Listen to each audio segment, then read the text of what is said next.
Bonjour à tous, j'espère que vous allez excellemment bien. Nouvelle présentation d'équipe aujourd'hui, c'est la Q36.5 Pro Cycling Team. Ils auraient pu faire plus court, mais ils ont décidé de faire plus long. On va revenir un petit peu sur la saison 2024 de cette formation, sur l'arrivée, la grosse arrivée de Thomas Pidcock. On parlera également des autres coureurs à suivre. N'hésitez pas à vous abonner à la chaîne, à réagir dans les commentaires, à mettre un pouce bleu, à partager la vidéo sur les réseaux sociaux, notamment auprès de vos proches, si vous pensez que ça peut les intéresser, dans les commentaires. N'hésitez pas à me dire qui vous a plu, qui vous a déçu. Quand vous vous abonnez à la chaîne, vous pouvez rajouter la petite cloche, comme ça vous êtes au courant des dernières vidéos qui sortent, notamment des vidéos cyclisme. Si vous avez les moyens et que vous voulez soutenir mon travail, vous pouvez faire un super thanks. Vous pouvez également rajouter la petite cloche, comme ça vous êtes au courant des dernières vidéos qui sortent. Et plus vous cliquez vite sur une notification sur une miniature, plus la vidéo est mise en avant par YouTube. Et je remercie les gens qui font cet effort-là. On commence tout de suite, la Q36.5. Grosse révolution pour la Q36 en 2025 avec une équipe qui essaye de passer un cap. Ça fait depuis plusieurs années que cette équipe existe, en fait depuis 2023, sauf que si on regarde bien, avant c'était l'équipe Dimension Data, en gros la base de la Q36 c'est l'équipe Dimension Data. Les deux équipes sont très similaires, notamment dans leur direction sportive, dans beaucoup de personnes qui font partie de cette équipe derrière et dans les moyens. C'est des entreprises qui sont similaires. Donc l'objectif désormais, eh bien, c'est de passer un cap, de remonter dans la hiérarchie en deuxième division, parce qu'on a mis beaucoup d'argent déjà dans l'équipe, mais pour l'instant, les résultats ne sont pas forcément là. Donc l'idée est de progresser avec l'arrivée de Thomas Pidcock. L'idée aussi est d'avoir plus d'invitations sur des grosses épreuves, même si Thomas Pidcock, je ne sais pas si c'est un coureur qui te fait avoir beaucoup d'invitations sur des courses par étapes. Oui, sur des classiques, je suis bien d'accord, mais sur des courses par étapes, ça va peut-être être plus compliqué. Et puis, l'arrivée également de Milan Vader, l'arrivée aussi de Harm Van Hoek, de Emil Lippins, du côté de cet effectif. L'objectif est de monter dans la hiérarchie, notamment des équipes de deuxième division, de se rapprocher des top meilleures équipes et de rattraper son retard surtout par rapport à la Tudor, parce que les deux équipes se sont lancées en 2023 et c'est vrai que la Tudor a quand même un peu explosé, la Q36.5. On va regarder tout de suite la saison 2024 de cette équipe, année 2024 qui bon a été meilleure que les années précédentes, légèrement meilleure. Je dirais que l'année 2000, que les années précédentes, mais ça reste pas suffisant par rapport aux moyens de cette formation, pas suffisant parce qu'en fait on avait pris quand même Moschetti, Nizzolo du côté du sprint et ça n'a pas été exceptionnel de ce côté-là. Là encore, ça n'a pas été suffisant. Et puis, l'objectif était quand même d'avoir plus de résultats, d'avoir d'être plus présents aux avant-postes. Je pense vraiment de passer un cap qu'ils n'ont pas passé l'an dernier. C'est resté une équipe de deuxième partie de tableau de deuxième division. C'est une équipe qui n'arrive pas encore à suivre la cadence d'une Bardiani ou d'une équipe comme Total ou même d'une Cara Rural. Et l'objectif, c'est de passer devant ces formations-là. Et ça va être l'objectif en 2025. Ça s'est plutôt bien passé du côté du Alou Latour, notamment avec Thomas Pidcock et Moschetti. Mais on va voir si ça va tenir la cadence encore bien longtemps du côté de cette formation. Et puis, que dire d'autre du côté de la Q36.5? Oui, il y a eu quand même des progrès au niveau des résultats, mais c'est une équipe qui n'est pas encore suffisamment actrice dans les courses de niveau World Tour. Donc c'est là-dessus il va falloir travailler. Et puis de toute manière, c'est une équipe qui est assez peu invitée sur les épreuves World Tour. Il faut bien le rappeler aussi. L'objectif maintenant est de progresser, d'avoir des invitations, mais de progresser sur ces courses-là. Mais pour moi, la Q36 va encore devoir attendre quelques années avant d'avoir des gros résultats, je pense, en World Tour. Ça viendra pas, malgré l'arrivée de Peacock, ça viendra pas tout de suite. Il faudra peut-être attendre 2026, 2027, avant que cette équipe exprime enfin des gros résultats. Là où Noix s'est pas construit en une année, hein, par exemple. La Tudor s'est pas construit en un an non plus. Il faut un petit peu de temps. À part Cervélo qui était parti de rien et qui avait été performant tout de suite, mais qui avait mis des moyens sur la table à l'époque, était largement au-dessus du lot. La Cervélo à l'époque, c'est comme s'il y avait une équipe qui mettait d'entrée 80 millions d'euros. Oui, c'est sûr que ça aide. La Q36 n'a pas mis cet argent-là pour le moment, donc il va falloir travailler un petit peu. Mais il y a un collectif. Ça manquait de stars. En fait, c'était ça le gros problème de cette formation, c'est qu'on avait un collectif, certes, mais qu'on avait un manque de très très bons coureurs. C'est ce qu'ils essayent ils essayent de remédier à ça avec leur recrutement en 2025. On regarde les victoires. Alors au nombre de 5, plus 3 pour un coureur qui n'avait pas le maillot de cette formation à ce moment-là et qui depuis de toute manière ne fait plus partie de l'équipe non plus. Il a rejoint la Jayco. C'était Hjelte Kreensen qui a passé à peine 6 mois dans cette formation parce qu'il est arrivé en août. Et il est reparti en octobre. Mais entre-temps, il a quand même remporté le général et une étape du Tour de Tailkoulaik. Également une étape du Tour du Danemark. Et puis, la dernière victoire de cette formation, c'est-à-dire le de Ruvankers Overijse. Et entre-temps, il y avait Yannick Steinle qui avait remporté le Grand Prix de Denain en costaud. David Delacroze et championnat d'Espagne du contre-la-montre. ABA, le championnat d'Éthiopie sur route, et le Cebu Cycling Tour, l'étape 4 pour Giacomo Nizzolo. On voit quand même que ce ne sont pas des très grosses victoires. Il y a quand même 2 championnats nationaux. Le championnat d'Espagne du contre-la-montre, on ne peut pas dire qu'il y a une grosse densité. Le championnat d'Éthiopie, il n'y a pas encore une grande densité non plus. C'est ce qui manque aussi à cette équipe, c'est de gagner beaucoup plus. Il y a pas mal quand même de top 5, de top 10 sur des épreuves Pro Series. Mais les victoires, c'est pas encore trop ça. Pour tout vous dire, parce qu'avec 5 victoires, c'est quasiment le chiffre du nombre de victoires qu'ils ont déjà en 2025. Donc ça a quand même bien progressé. Victoire par saison, avec 4 victoires, c'est une de moins qu'en 2024. C'est 3 de moins qu'en 2023, mais à l'époque, en 2023, on n'était pas non plus forcément sur des très grosses victoires. Hein. Il y avait eu, certes, Moschetti sur la Classica de Almeria, mais on avait eu le Tour de Rwanda, le Cebu Cycling Tour, pardon, le Grand Prix d'Isberg, ça c'était pas mal. Et puis, il y avait un Moschetti qui avait été très bon cette année-là et qui a été plus en difficulté depuis. Nombre de victoires avant le premier gros résultat, là c'est pas fantastique non plus, hein. Il a fallu attendre 73 jours avant de remporter le Grand Prix de Denain. C'était le total le plus long de journée. C'était une équipe qui avant mettait beaucoup moins de temps avant de gagner sur son premier jour de course. Points par saison, eh bien c'est un petit peu mieux qu'en 2023 avec 2151 points contre 2123. C'est moins bien par contre qu'en 2022. Alors, moi j'avais l'impression quand même que c'était une équipe qu'on voyait beaucoup plus. Qu'en 2021, pardon. En 2021, c'était la QBK Nexach, avec notamment on se souvient de la victoire de Campenart sur le Giro. Mais si on regarde par rapport à l'année précédente, oui, 2023, eh bien, on est sur des résultats équivalents du côté de cette formation entre ces 2 saisons. On regarde tout de suite le nombre de victoires. Avec 5 victoires, eh bien, cette équipe, le team Q36.5, est au même niveau que la Coratec et au même niveau que la Cofidis également. Donc on est assez loin des meilleures équipes de 2e division en termes de nombre de victoires.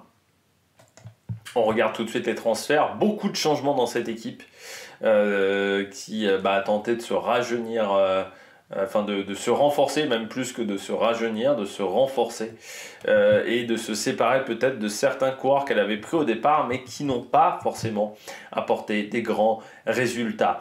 Parmi les départs, eh bien, à la retraite de Joey Rosskopf, de Tobias Lugvinsson, le Suédois qu'on avait connu à la Groupama FDJ, de Carl Fredrik Hagen, de Tom De Vries et également de James Whelan. Simon Sajnok rejoint la JKS Kartuzia Kartuzi, qui est une équipe, qui est un club polonais, hein, donc ce n'est pas une équipe professionnelle. Vous avez Serious Nong qui rejoint une équipe chinoise, la Phoenixcom Ancient Cycling Team. Vous avez quelques coureurs russes également dans cet effectif-là. Vous avez Filippo Conca qui rejoint le SWAT Club, Fanchelou qui rejoint la JCL, Abrea qui rejoint... alors Abrea il rejoint une équipe italienne de Continental avec pas mal de jeunes coureurs.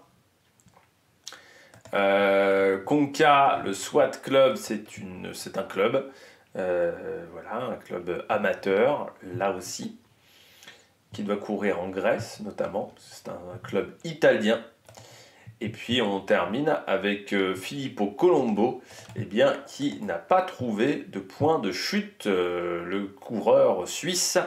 Filippo Colombo, pas forcément des grands résultats, en fait il a quasiment pas couru l'an dernier, il a juste fait l'Arctic Race.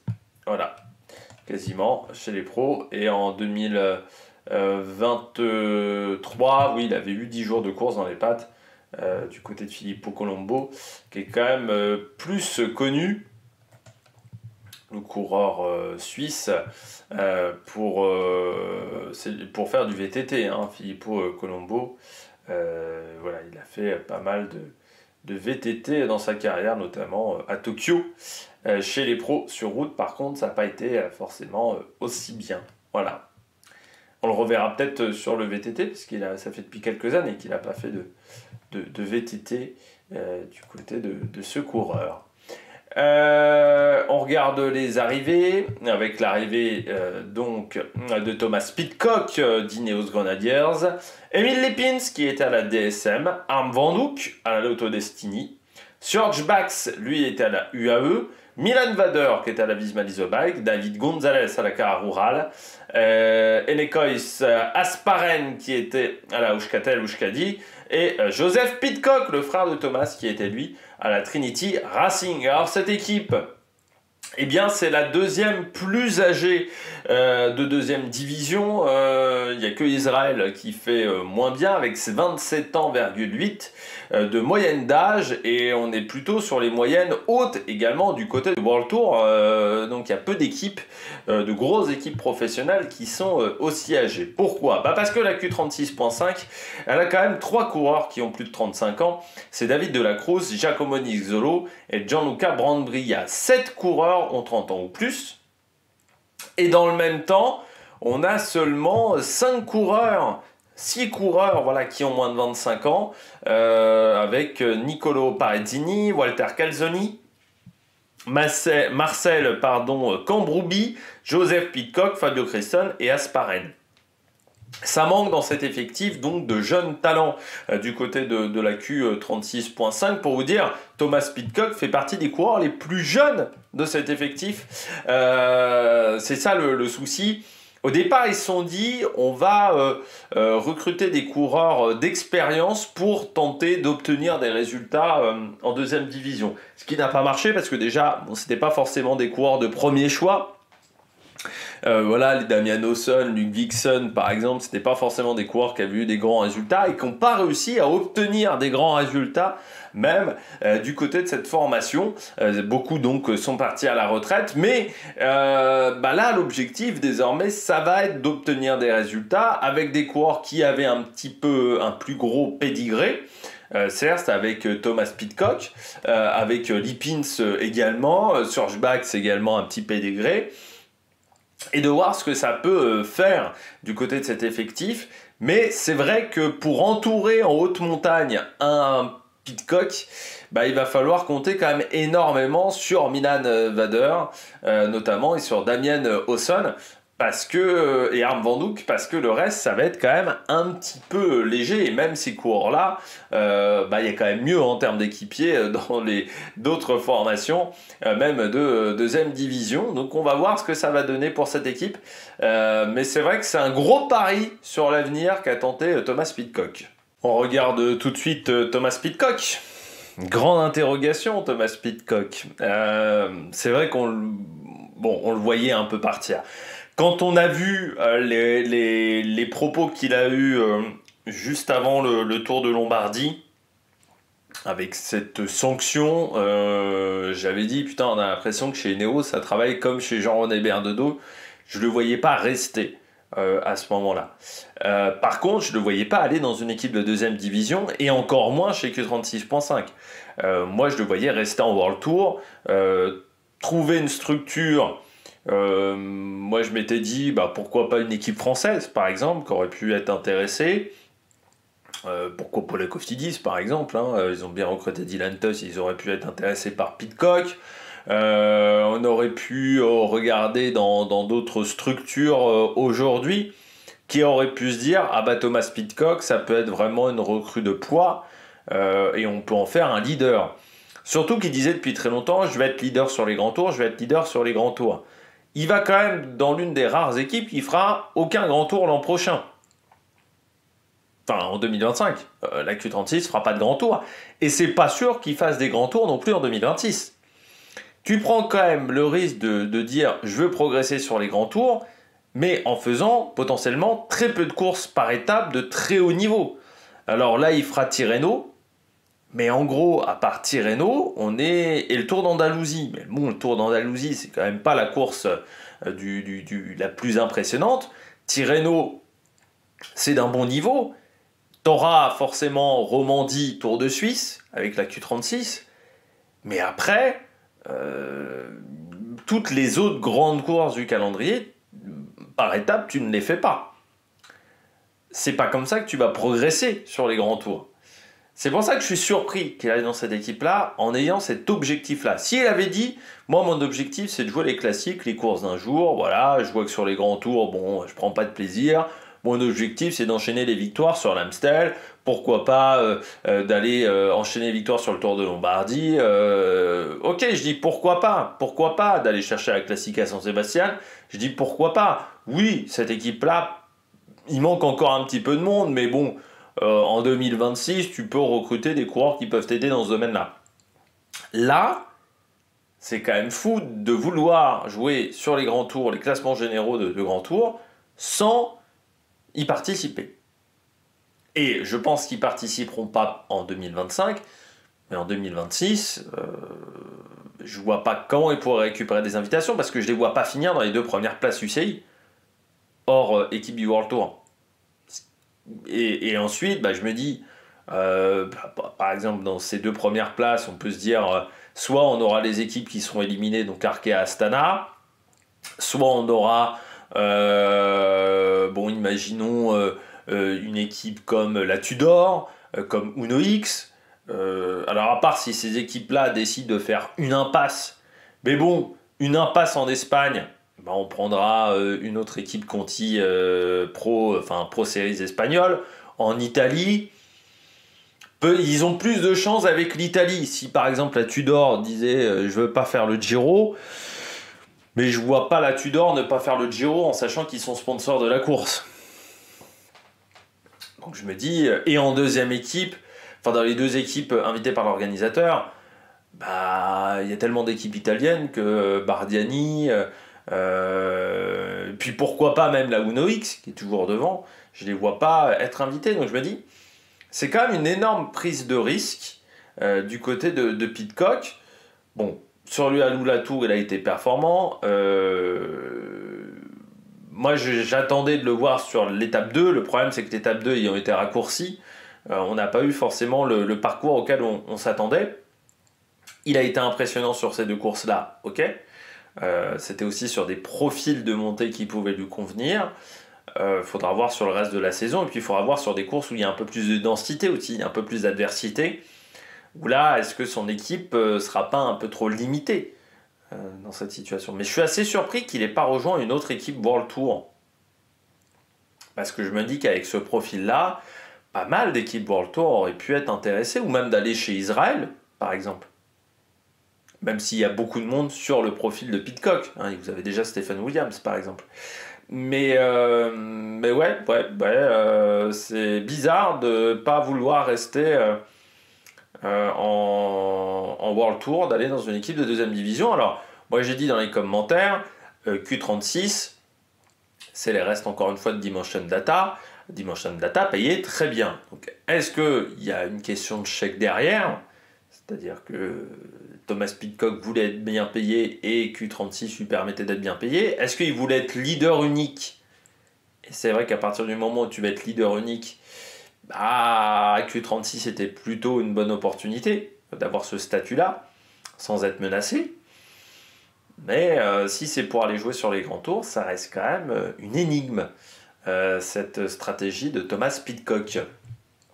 Deuxième coureur à suivre pour moi, c'est Milan Veder. Milan Veder qui était chez Jumbo, qui a décidé d'aller chez Q36. Pour moi, c'est un coureur qui, s'il voulait avoir plus d'opportunités, devait redescendre d'un cran. Même si c'est un bon coureur, pour moi, il n'était pas suffisamment fort pour être leader, pour avoir un rôle de coureur protégé dans une équipe World Tour, où il fallait aller dans des équipes genre Intermarché, genre Cofidis aussi, potentiellement, mais il fallait redescendre d'un cran. Chez Visma, il était sous-fifre. Il était équipier, porteur d'eau, mais Grégario, il n'était pas forcément hyper bien considéré, surtout l'an dernier. C'est vrai qu'en 2023, encore, on lui laissait des opportunités sur quelques courses. En 2024, ce n'était pas du tout le cas par rapport au calendrier. Donc moi, j'attends déjà à ce que Milan Vader se relance. Ça sera, je trouve, son objectif numéro 1. Et puis après, on verra.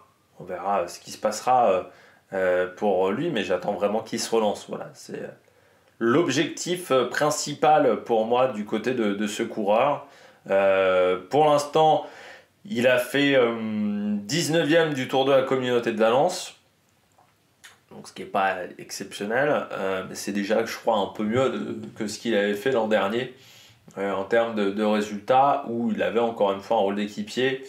Là, il avait fait 18e de la semaine internationale Copier Bartali. Il n'y a que là, au presque, il avait pu peut-être jouer un peu plus sa carte. Mais sur la semaine internationale Copier Bartali, c'est quand même pas un énorme résultat. Matteo Moschetti. Matteo Moschetti, alors j'en ai parlé lorsqu'il a gagné sur le Alou Latour, mais c'était un coureur que j'adorais chez Lidl. J'avais dit, lui, il faut vraiment qu'il parte de chez Lidl. À l'époque, il faut quand même se rappeler que Lidl emmenait pas très bien les sprints, même pour Mats Pedersen. Ça a bien changé depuis, on l'a vu notamment autour de Jonathan Milan. Mais à l'époque, c'était une équipe qui avait du mal à emmener correctement des sprints, et j'avais dit, soit la Trek à l'époque lui donne une équipe plus solide, soit faut qu'il parte. À l'époque, il y avait ce projet Q36.5 qui venait de se lancer. C'était un projet qui était très alléchant et il savait qu'il aurait un statut de leader. Le problème, c'est qu'il n'avait pas de train. Pas un train suffisamment fort. Et puis, malgré ça, il a quand même réussi à remporter des courses dès sa première saison. Et puis ensuite, il a enchaîné les pépins physiques. Là, je regardais sa saison 2024. Il a couru 39 jours. Quand en 2023 il en avait couru 77, donc il a enchaîné un peu les pépins physiques depuis un an. J'espère le revoir au top. Alors sur le Alou Latour, il a été intéressant. Dimanche, on le verra sur la Classica de Almeria. Il y a beaucoup de sprinteurs, donc on verra s'il arrive à tenir la cadence, mais il a fait vraiment un très bon sprint sur le circuit de Chameau sur le Alou Latour. Donc maintenant on va suivre ce que ça va donner pour Matteo Moschetti, mais j'attends là aussi ce coureur-là à la relance. Coureur qui est en fin de contrat, Moschetti, chez Q36. Donc est-ce qu'il sera prolongé ou est-ce qu'il ira ailleurs? Ça, c'est la grande question. C'est vrai que Moschetti, on peut se dire, il a tenté le même coup en fait qu'un Brian Cocard. Quand Brian Cocard avait décidé d'aller chez BNB Hotel pour avoir une équipe à son service, ça a été en fait la même idée du côté de Moschetti. Au bout de 3 ans, il n'y a pas forcément eu des grandes victoires. Il a gagné en Pro Series, il a gagné en 1-1, en 2-1, mais il manque des victoires au niveau supérieur. Alors, est-ce que ça sera enfin le cas pour lui cette année? C'est la grande interrogation. Moschetti pourrait quand même intéresser pas mal d'équipes aussi en World Tour. Donc il y aura peut-être, surtout s'il revient à un très bon niveau, il y aura peut-être un petit peu de la demande autour de ce coureur. Notamment dans des équipes qui monteraient en deuxième division en World Tour ou qui voudraient remonter dans la hiérarchie mondiale. Fabio Christen, le Suisse. Très bon coureur, Fabio Christen, hein, chez les jeunes, vainqueur d'une étape sur le Tour de l'Avenir. L'an dernier, il a été performant sur des courses, on va dire, de deuxième division, notamment sur la mur classique à Gerhardsbergen, l'Arctic Race, également 8e du Tour d'Allemagne, 9e de Paris-Tour. Je pense que ça sera un équipier intéressant pour notre ami Pidcock. Ça peut être un des membres importants de l'équipe autour de Pidcock. Ça peut être aussi, par exemple, sur les classiques flandriennes ou sur une Amstel. C'est un coureur qui a un profil qui passe bien les bosses, qui a pas de mauvaise pointe de vitesse. Donc c'est un profil qui est assez proche pour moi même d'un Pidcock, à un niveau inférieur, mais un profil qui est assez proche. Donc ça peut être vraiment un coéquipier intéressant. Et c'est le frère hein, de Yann Christen, le coureur de UAE, mais lui aussi a du talent. Il n'y a pas que Yann Christen qui a du talent, Fabio Christen a aussi du talent pour moi sur un profil assez proche de Pidcock. Donc peut-être qu'en côtoyant Thomas Pidcock, ça peut aussi le faire progresser dans cette structure-là. Lui qui est professionnel avec la Q36 depuis les débuts de l'équipe, donc depuis 2023. Il a encore 2 ans de contrat, Fabio Christen, mais un coureur qu'il faudra suivre. Et pas mauvais non plus en gravel, hein, parce qu'il a remporté la Gravel Race de Berne, notamment. Donc voilà, c'est un coureur qui est très performant dès que la route est un petit peu technique. Et donc on le suivra. Voilà, sur ces différentes épreuves du calendrier, parce que ça pourrait être un atout de poids. Et puis aussi, en doublon de Pidcock, Pidcock par exemple, il a envie de se concentrer sur les courses de deuxième partie de saison, bam, on peut quand même dégainer Fabio Christen également pour être leader à la place d'un Pidcock qui se concentrerait sur d'autres objectifs sur la route ou qui serait pris, pourquoi pas l'an prochain également, par un peu de VTT. Et puis Emil Lippins. Emil Lippins, c'est un coureur qui arrive toujours à gagner quelques courses dans l'année, qui arrive toujours à obtenir des résultats voilà, sur une saison, même si j'ai trouvé son année 2024 un peu décevante par rapport à ce qu'il avait fait l'année d'avant, même du côté de la Trek. Ça s'est pas bien passé chez DSM. Voilà, je pense qu'il s'attendait à mieux dans cette formation. Il n'a même pas fait de grands tours, par exemple. On attendait peut-être aussi mieux de lui dans cette structure. Donc il a décidé de partir. Là aussi, un contrat d'1 an du côté de la Q36. Donc voilà, soit ça marche, soit ça marche pas pour le champion de Lettonie. Mais on a vu, il a fait du boulot pour Moschetti notamment sur le dernier Alula Tour. Même si, par exemple, sur l'étape numéro 1, ça n'avait pas forcément marché correctement. Puis je termine avec Harm van Hoek. Début de saison compliqué pour lui. Abandon à la Muscat Classique, il n'a pas pu faire Oman.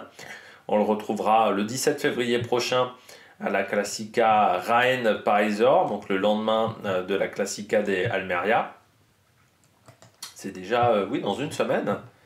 Ouais, j'avais oublié. Ouais, c'est déjà dans une semaine, la Classica Rennes-Parisor. On aura Bastien Tronchon, on aura la Décathlon au départ. On aura la Flanders. Ineos sera là avec potentiellement Egan Bernal qui fera son retour en Europe. Tim Wellens sera là également avec la UAE. Wout van Aert qui voudra peut-être laver l'affront de l'an dernier sur cette course où vous avez été en difficulté.